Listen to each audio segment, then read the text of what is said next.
नमस्कार, स्वागत है आप सभी का इस बुलेटिन में। आपके साथ मैं हूं पुनीत। खबरों की शुरुआत करेंगे और सबसे पहले बात करेंगे बड़ी खबर की। सीएए का विरोध हो रहा है और विरोध के दौरान प्रदर्शनकारियों ने आज भारत बंद का आह्वान भी किया है और मध्य प्रदेश के ओबीसी, एससी और एसटी एकता मंच ने भी इसका समर्थन किया है। बंद का एजेंडा सीएए, एनआरसी और ईवीएम का भी विरोध है। तो प्रदर्शनकारियों ने आज भारत बंद का आह्वान किया है। मध्य प्रदेश के ओबीसी, एससी, एसटी एकता मंच की तरफ से भी इसको समर्थन दिया गया है। तो एक तरफ सीएए के विरोध में लोग खड़े हैं और दूसरी तरफ सीएए के समर्थन में भी लोग खड़े हुए हैं और ऐसे में आज भारत बंद का आह्वान किया गया है और मध्य प्रदेश में भी इस भारत बंद के आह्वान को समर्थन दिया गया है ओबीसी, एससी और एसटी एकता मंच की तरफ से। और न केवल सीएए बल्कि एनआरसी और ईवीएम का भी विरोध इस भारत बंद के दौरान जताया जाएगा। देश में लगातार सीएए को लेकर बहस चल रही है, चर्चाएं हो रही हैं।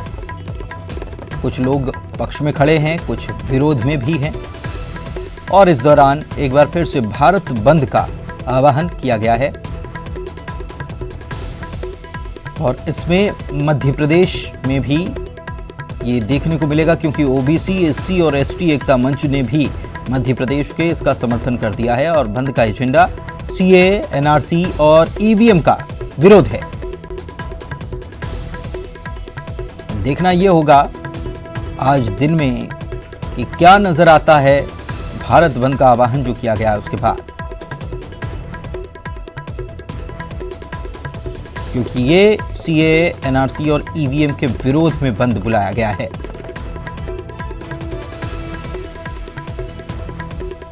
और ये जो तस्वीर आप देख पा रहे हैं ये पहले की तस्वीर जब आगजनी की घटनाएं सामने आई थी। शाहीन बाग में लोग पहले से विरोध में बैठे हुए हैं और दूसरी तरफ आज भारत बंद का आह्वान किया गया है। शरद हमारे सहयोगी हमारे साथ जुड़ चुके हैं भोपाल से, उनसे जानते हैं। भारत बंद का शरद आह्वान किया गया है, सीएए, एनआरसी और ईवीएम का भी विरोध इस बंद के दौरान किया जाएगा।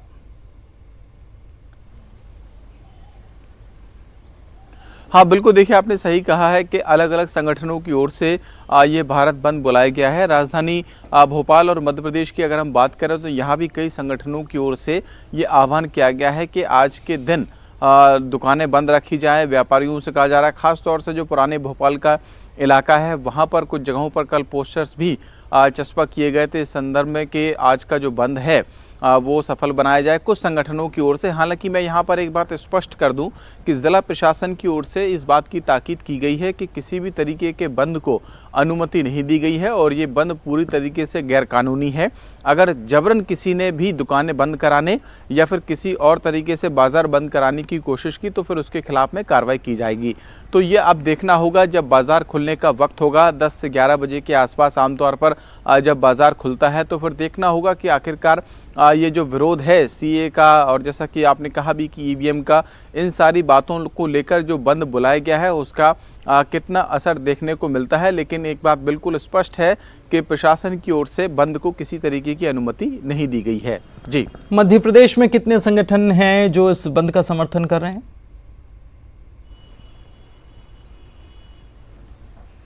देखिए अगर हम संगठनों की बात करें तो करीब आधा दर्जन से ज़्यादा ऐसे संगठन हैं जो ये पूरा आंदोलन चल रहा है सीएए के खिलाफ में, उसको लेकर काफ़ी पहले से ही विरोध प्रदर्शन करते आ रहे हैं। जैसा कि मैंने कहा भी, खास तौर से जो पुराने भोपाल का इलाका है वहाँ पर। लेकिन अब इस विरोध प्रदर्शन में कई और दूसरे संगठन भी शामिल हो गए हैं। कल ही जो ओबीसी, एससी, एसटी एकता मोर्चा है उसकी ओर से भी ये बात कही गई थी कि आज का जो बंद होगा उस बंद में वो अपना समर्थन देगा। तो अब देखना होगा, जैसा कि मैंने कहा भी कि आमतौर पर बाज़ार खुलने का वक्त होता है 10 से 11 बजे के आसपास का। तो फिर जिन संगठनों ने इस बंद को बुलाया है, जिन्होंने आह्वान किया है और जो संगठन इसको समर्थन दे रहे हैं, क्या लोग उसमें शामिल होते हैं? जो विरोध प्रदर्शन चल रहे हैं कल भी एक बड़ी सभा भोपाल के इकबाल मैदान में हुई थी। तमाम जो वहाँ के लोग हैं जो सीएए का। शुक्रिया आपका इस जानकारी के लिए शरद। मुख्यमंत्री कमलनाथ अब लोगों को हनुमान भक्ति का पाठ पढ़ाएंगे। पहले राम पथ वन गमन बनाने, ओरछा का राम राजा मंदिर का विस्तार करने, फिर श्रीलंका में सीता का भव्य मंदिर बनाने के ऐलान करने वाली कमलनाथ सरकार अब महात्मा गांधी की पुण्यतिथि पर 1.25 करोड़ हनुमान चालीसा का जप करती दिखेगी। उदार हिंदुत्व को लेकर आगे बढ़ रही कांग्रेस अब हनुमान चालीसा के जरिए जीवन प्रबंधन के गुर सिखाने का काम करेगी। महात्मा गांधी के पुण्यतिथि के मौके पर भोपाल में हनुमान और महात्मा गांधी विषय पर धार्मिक आयोजन हो रहा है, जिसमें सरकार के मंत्री, पार्टी पदाधिकारी समेत आम लोग शामिल होंगे। वहीं कमलनाथ 30 जनवरी को हनुमान चालीसा के 1.25 करोड़ जप में शामिल होंगे। इसके लिए राजधानी में हनुमान भक्त हनुमान के बड़े बड़े पोस्टर राजधानी की सड़कों पर लगाए गए हैं। देखिए, जब 30 तारीख को महात्मा गांधी जी का निर्वाण दिवस और महात्मा गांधी जी की जो रोज की मर्रा की प्रक्रिया शुरू होती थी तो रघुपति राघव राजा राम से शुरू करते थे और हनुमान जी राम भक्त थे, महात्मा गांधी देशभक्त थे, हनुमान जी देशभक्त थे। ये सब लिंक एक से दूसरे से जुड़े हुए हैं और कमलनाथ जी हमारे मुख्यमंत्री जी, हमारे कांग्रेस के अध्यक्ष, वो हनुमान भक्त हैं। हालांकि कांग्रेस पार्टी के उदार हिंदुत्व के एजेंडे पर तेजी से आगे बढ़ने पर बीजेपी ने तंज कसा है। बीजेपी ने धार्मिक आयोजन को मायावी कालमेई की संज्ञा दी है। सरकार बचाने के लिए भगवान की शरण में जाएं, जनता जनार्दन की शरण में जाएं, उनकी मर्जी है। लोकतंत्र में जनता जनार्दन होती है। हनुमान चालीसा का पाठ करें, सुंदरकांड का पाठ करें, हम अभिनंदन करते हैं, स्वागत करते हैं। लेकिन मैंने कहा कि ये पूरा व्यवहार कालनेमी का व्यवहार है। बहरहाल विरोधियों के तमाम आरोपों के बाद भी कमलनाथ के हनुमान भक्ति का सबसे बड़ा नमूना छिंदवाड़ा में बनी हनुमान की विशाल प्रतिमा है। लेकिन अब भोपाल में महात्मा गांधी के पुण्यतिथि के मौके पर हमारे हनुमान सांस्कृतिक मंच के बैनर तले होने वाले महानिर्वाण के धार्मिक आयोजन और 1.25 करोड़ हनुमान चालीसा के जप के जरिए अपने हिंदुत्व की छवि को मजबूत करने की तैयारी में हैं। अनुराग Srivastava, news 18 Bhopal.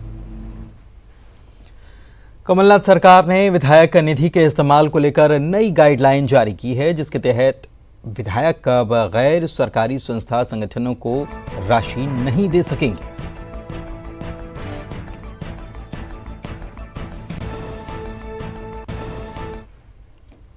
CA, NPR, NRC को लेकर चल रहे विरोध के चलते मंगलवार को खरगोन में हजारों लोग सड़क पर उतर गए। इस दौरान हाथ में झंडा लेकर लोगों ने प्रदर्शन किया। आंदोलन में समाजसेवी योगेंद्र यादव के साथ दलित आदिवासी संगठन नेत्री माधुरी बेन, मुस्लिम संगठन जेएस और भीम आर्मी के पदाधिकारियों ने शामिल होकर आम सभा को संबोधित किया।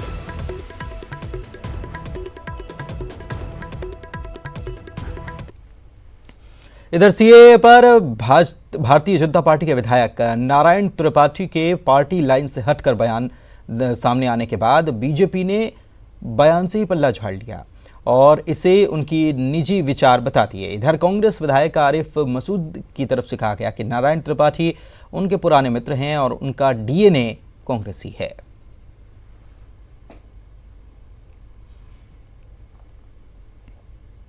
बीजेपी विधायक ने सीए का विरोध किया है। हम जानते हैं कांग्रेस विधायक आरिफ मसूद से उनका क्या कहना है इस पूरे मामले में। नारायण त्रिपाठी ने कहा है कि ये जो कानून बना है उसका विरोध करते हैं। देखिए, नारायण त्रिपाठी मेरा बहुत अच्छे मित्र है और पहले भी फ्लोर टेस्ट में जब ज़रूरत लगी थी तो नारायण त्रिपाठी कांग्रेस सरकार के साथ रहे थे। निश्चित रूप से उनको लगा, और ये एक ऐसी बात है जिस पे उनको लगा होगा कि ये संविधान में कहीं ना कहीं छेड़छाड़ हो रही है, तो उसके खिलाफ वो बोले हैं, मुझे ऐसा बताया है। अगर बोले हैं तो मैं पहले से ये बात कहता रहा हूँ कि नारायण त्रिपाठी का तो डीएनए टेस्ट करोगे तो कांग्रेस का निकलेगा। तो बिल्कुल अब देख रहे हैं कांग्रेस के विधायक हैं आरिफ मसूद साफ तौर पर कह रहे हैं कि जो बीजेपी के एमएलए हैं नारायण त्रिपाठी, उन्होंने जिस तरह से सीए का विरोध किया है उसे लेकर उन्होंने कहा है कि उनका जो डीएनए है कांग्रेसी है। कैमरा पर्सन खेमचंद के साथ जितेंद्र शर्मा, न्यूज़ 18 भोपाल। बुरहानपुर में बीजेपी को बड़ा झटका लगा है। दरअसल शौकत गार्डन में सीए के विरोध में चल रहे प्रदर्शन में बीजेपी अल्पसंख्यक मोर्चा के नेता मोइन अंसारी और लतीफ शाहिद पहुंच गए। उन्होंने मंच से सीएए के विरोध में भाषण भी दिया। आपको बता दें कि मोइन अंसारी लंबे समय से बीजेपी से जुड़े हुए हैं। वो पूर्व मुख्यमंत्री उमा भारती के साथ एबीवीपी में भी काम कर चुके हैं। बीजेपी ने उन्हें विधानसभा के प्रत्याशी के रूप में टिकट भी दिया था, लेकिन उन्होंने सामाजिक दबाव के चलते टिकट लौटा दिया था।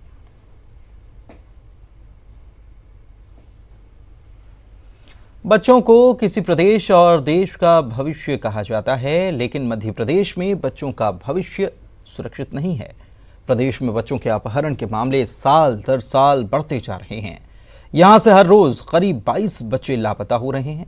देखिए भोपाल से ये रिपोर्ट।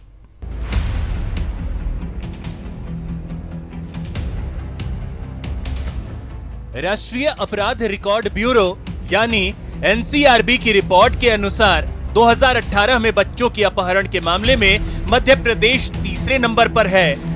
2018 में प्रदेश से 7,951 बच्चों के अपहरण के मामले सामने आए। इनमें सबसे ज्यादा लड़कियां थीं। इस हिसाब से प्रदेश में हर रोज 16 लड़कियों का अपहरण हो रहा है।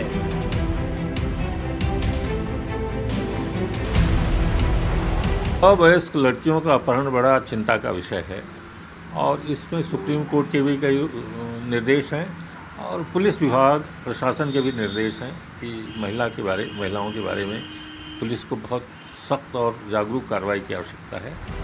2018 में 12 से 16 और 16 से 18 साल की आयु की लड़कियों के अपहरण के मामले सबसे ज्यादा 94% हैं। राष्ट्रीय स्तर पर यह प्रतिशत 92% है। और अपहरण वाले मामले फैक्ट है कि वो बढ़ते जा रहे हैं, बट वो पैटर्न आप देखेंगे 2016 से 2017 का, 17 से 18 का, 18 से 19 का। मतलब उसमें एक इशू ये है कि जब अगर बच्चा थोड़े 2 घंटे के लिए भी चला जाता है तो उसमें भी अपराध पंजीबद्ध होता है। तो उसमें अपहरण वाले मामले में अटमोस्ट सीरियसनेस से देखने का है, क्योंकि नाबालिग बच्चों का मामला रहता है। तो वो पैटर्न एक कंटिन्यूड पैटर्न है, बट स्टिल सोशल अवेयरनेस पे और हमारे ऊपर भी दस्तयाबी का कि हम भी लग करके दस्तयाबी करें। वरिष्ठ कांग्रेस नेता मानक अग्रवाल ने कहा कि यह आंकड़े गंभीर हैं, पुलिस को सख्ती से कार्रवाई करनी चाहिए। वहीं बीजेपी आंकड़ों को शर्मनाक बता रही है। देखिए, मध्य प्रदेश पुलिस की एजेंसी जिस तरीके से आंकड़े को दे रही है ये गंभीर है और इस पर बहुत सख्ती के साथ में मध्य प्रदेश की पुलिस को आना चाहिए, क्योंकि बहुत तेजी के साथ यहाँ से बच्चियां गायब हो रही हैं। देखिए, बहुत शर्मनाक है। मध्य प्रदेश में तेजी से बच्चियों के अपहरण हो रहे हैं, बच्चों के अपहरण हो रहे हैं, अपहरण में तेजी से इजाफा हो रहा है और ये सरकार में बैठे लोग, जो जिम्मेदार लोग हैं, वो आरोप प्रत्यारोप की राजनीति कर रहे हैं। संवेदनशीलता के साथ कोई माफिया काम तो नहीं कर रहा है। माफिया ये है जो गिरोह बनाकर बच्चियों के अपहरण करता है। इसकी पता करने के साथ साथ में उसको ध्वस्त करने का काम कमलनाथ जी की कांग्रेस सरकार को करना चाहिए।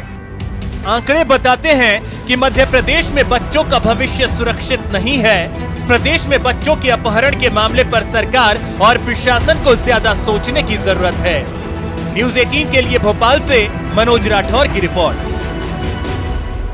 के बाद आपका स्वागत है और भोपाल से खबर आपको बता रहे हैं। धन प्रसाद जो कि मृतक हैं, उन पर सियासत अब होने लगी है। मंत्री जीतू पटवारी ने इसको लेकर ट्वीट किया है और कहा है कि शव के साथ अभद्रता हैरान करने वाला है।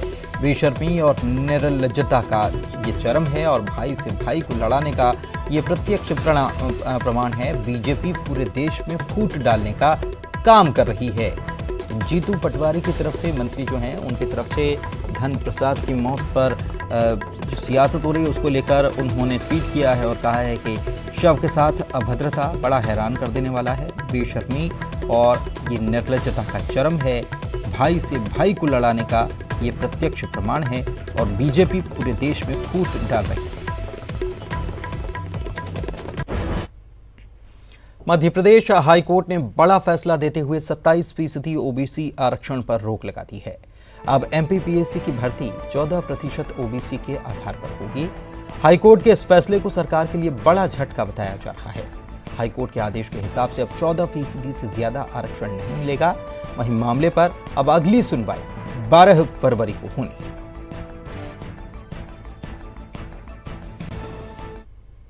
को श्रवण करने के पश्चात यह अंतरिम आदेश किया गया कि जो भी नियुक्तियां की जा रही है, नियुक्ति प्रक्रिया की जा रही है, वह 14% आरक्षण की व्यवस्था पर ही की जाए जो पूर्व में निर्धारित थी। शाहजहांपुर में 2 पुलिसकर्मियों पर हमला हुआ है। बदमाशों के हमले में पुलिसकर्मी समेत 4 लोग घायल हो गए। गांजा तस्करों को दरअसल पुलिस पकड़ने गई थी और इसी दौरान ही हमला कर दिया गया। घायल पुलिसकर्मी जो हैं उन्हें निजी अस्पताल में भर्ती करा दिया गया है, जहां उनका इलाज चल रहा है। 4 आरोपियों के खिलाफ मामला भी दर्ज कर लिया गया। बड़ी खबर आपको बता रहे हैं शाहजहांपुर से, जहां पर गांजा तस्करों को पकड़ने के लिए पुलिस गई थी। और सुनील हमारे सहयोगी हमारे साथ फोन लाइन पर जुड़े हुए हैं, उनसे जानकारी लेते हैं कि कब की ये घटना है, पुलिसकर्मियों की स्थिति कैसी और हमलावर कौन है, क्या उनका पता लगा सकी सुनील? पुलिस ये पूरी घटना कल शाम की है और जिस तरीके से बताया जा रहा है कि विदिशा पुलिस जो है वो गांजा तस्करों को पकड़ने पहुंची थी और शुजालपुर क्षेत्र में उसने आमद दी थी। हालांकि इस पूरी कार्रवाई पर कई सवाल खड़े हो रहे हैं, क्योंकि जिस तरीके से किसी भी पुलिस को अगर किसी अन्य थाना क्षेत्र में जाकर दबिश देनी होती है तो उसको स्थानीय पुलिस को सूचना देनी होती है, लेकिन इस पूरे मामले में ये इस पूरी प्रक्रिया का पालन नहीं किया गया। और जब ये बताया जा रहा है कि वहाँ पर जो आजाद थाना प्रभारी उनके नेतृत्व में 5 पुलिसकर्मियों का दल जो है वो कल शाम गांजा तस्करों को पकड़ने पहुंचा था। इसी दौरान 2 बाइक पर सवार होकर 4 युवक आए थे और उन्होंने चाकू से हमला बोल दिया, जिसमें 2 पुलिसकर्मी और 2 पुलिस के सहयोगी घायल हो गए और ये लोग ज्यादा घायल हुए। उसके बाद निजी अस्पताल में भर्ती हो गए। तब तक भी स्थानीय पुलिस को जानकारी नहीं थी।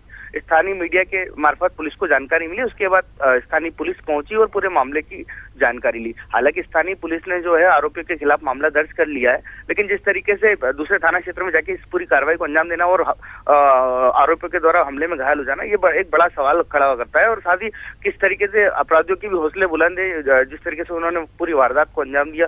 ये लोग स्कॉर्पियो से थे, बाकायदा पूरे दल बल के साथ थे, उसके बावजूद भी बाइक सवार युवकों ने जो है इन पर हमला बोला है। हालांकि अभी ये साफ नहीं हो पाया है कि क्या ये वही आरोपी थे जिनकी धरपकड़ के लिए विदिशा पुलिस पहुंची थी या फिर ये कोई अन्य आरोपी थे। तो तमाम पूरे मसले पर जो है कई सवाल खड़े हो रहे हैं। पुलिस पर भी सवाल खड़े हो रहे हैं, कानून व्यवस्था पर भी सवाल खड़े हो रहे हैं। तो पूरे मामले की जांच स्थानीय पुलिस कर रही है। हालांकि अभी भी जो एक पुलिसकर्मी है और एक अन्य व्यक्ति वो ज्यादा घायल है। कुछ लोगों को रात को ही विदिशा शिफ्ट किया गया है। तो पूरे मामले की भी जांच जारी है पुलिस। बहुत बहुत शुक्रिया सुनील आपका इस तमाम जानकारी के लिए। धार की भोजशाला में इस बार वसंत पंचमी के चलते हिंदू संगठनों के द्वारा 4 दिवसीय वसंतोत्सव की शुरुआत हो गई। इस बार भले ही वसंत पंचमी शुक्रवार को नहीं है, फिर भी वसंत पंचमी के अगले दिन 31 जनवरी को वसंत उत्सव के तहत होने वाले मातृशक्ति सम्मेलन को लेकर विवाद होने से भारतीय पुरातत्व सर्वेक्षण का आदेश राहत भरा है। देखिए क्या है पूरा मामला।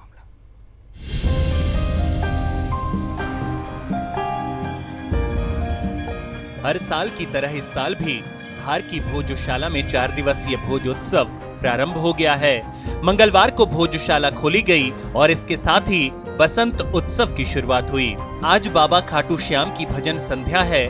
वहीं 30 जनवरी को बसंत पंचमी पर गुरुवार को भोजशाला में सरस्वती यज्ञ होगा, लेकिन 31 जनवरी को शुक्रवार है और इस दिन भोजशाला में नमाज अदा की जाती है। यही वजह है कि 31 को भोजशाला के अंदर मातृशक्ति सम्मेलन करने की अनुमति नहीं दी गई है, जो शासन के लिए राहत भरा कदम है। क्योंकि पहली बार ये फ्राइडे के दिन मातृशक्ति सम्मेलन क्योंकि पहले वो होता आ रहा था और ये DGSI के आदेश स्पष्ट थे कि फ्राइडे को ओनली नमाज परमिट किया जा सकता है 1 और 3 के बीच में। इस कारण से वहाँ से परमिशन आया नहीं, क्योंकि वो कोर्ट के और DGSI के स्पष्ट आदेश थे। और हमने शांति समिति बैठक में सभी से अनुरोध किया कि इसका ऑल्टरनेटिव एक अमिकेबल सॉल्यूशन निकाला जाए। ऑर्गेनाइजर्स से भी हम लोग बात कर रहे हैं। इस आदेश से भोजन उत्सव समिति मायूस है। समिति के पदाधिकारियों का मानना है कि अब मातृशक्ति सम्मेलन भोजशाला के अंदर भले ही ना हो, किंतु हम मांग करेंगे कि मातृशक्ति के लिए आने वाली माता बहनों को भोजशाला के दरवाजे की देहरी की पूजा करने दी जाए। धार में आगामी त्योहारों को देखते हुए, जिसमें बसंत पंचमी और भोज उत्सव के जो कार्यक्रम है उनको संवेदनशीलता देखते हुए एक्स्ट्रा फोर्स की डिमांड की गई थी, जिसमें करीब 1000 का एक्स्ट्रा फोर्स जिले को मिला है और इसमें SF, QRF और अन्य जिलों से बल मिला है, जिसे अलग अलग जगह डिप्लॉय कर और इनफैक्ट जिले में सभी जगह रिजर्व के रूप में इस्तेमाल कर शांति व्यवस्था कायम की जाएगी। क्योंकि हमारी शुरू से परंपरा रही है कि बसंत उत्सव के दूसरे दिन मातृशक्ति सम्मेलन का आयोजन होता है और वो आयोजन भोजशाला के अंदर होता है। चूँकि अब शुक्रवार होने के कारण लॉ एंड ऑर्डर की स्थिति निर्मित हो रही थी, जिसके लिए लिए प्रशासन ने हमको बुलाया था, तो हमने उसके लिए प्रशासन से निवेदन किया है कि हमारी जो मातृशक्ति दर्शन के लिए आएंगी वो उन्हें कम से कम डेली पूजा की परमिशन दें। उधर कानून व्यवस्था बनाए रखने के लिए पुलिस प्रशासन ने भी तैयारियां पूर्ण कर ली हैं। संवेदनशीलता को देखते हुए आसपास के जिलों से पुलिस बल भी बुलाया गया है और सुरक्षा के पुख्ता इंतजाम किए गए हैं। नवीन मेहर, न्यूज़ 18 धार। आपको याद दिला दें कि आप अपना पसंदीदा चैनल न्यूज़ 18 मध्य प्रदेश छत्तीसगढ़ सिर्फ 10 पैसे में पूरे महीने देख सकते हैं। आज ही अपने DTH